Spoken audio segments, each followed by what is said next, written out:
India Australia combined playing 11 అసలు ఇలాంటి challenge create చేయకూడదు, చేసినట్టు మాల్ వదలకూడదు. అసలు చూసి కారం పెట్టాలి. ఎంత కష్టం తెలుసా? ఉన్న వాళ్ళ కంటే లేని వాళ్ళ గురించి బాధగా ఉంది నాకు. అయినా కూడా గుండె మీద రాయి పెట్టుకొని చెప్తున్నా. సచిన్, రోహిత్ నా ఓపెనర్స్. నంబర్ 3 లో విరాట్ కోహ్లీ, నంబర్ 4 లో రిక్కీ పాంటింగ్, 5 లో ఆండ్రూ సైమన్స్, 6 లో డేవిడ్ మార్టిన్. డేవిడ్ మార్టిన్ కోనేరే అని కనుక మీకు క్వశ్చన్ ఉంటే మీరు అర్జెంట్ గా 2003 ఫైనల్స్ లో ఓ సెంచరీ కొట్టాడు చూడాలి.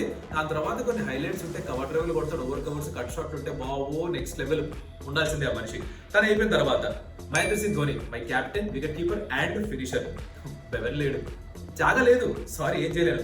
Fast bowlers Brett Lee, Jasprit Bumrah, Glenn McGrath. Lone spinner గా షేన్ వాన్. దీని తర్వాత ఇక ప్లేయింగ్ లెవెన్ కట్ ఇంకెవరేం చేయలేదమ్మా.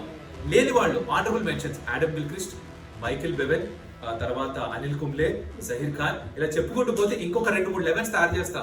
ఎవరు చెప్పండి ప్లేయింగ్ లెవెన్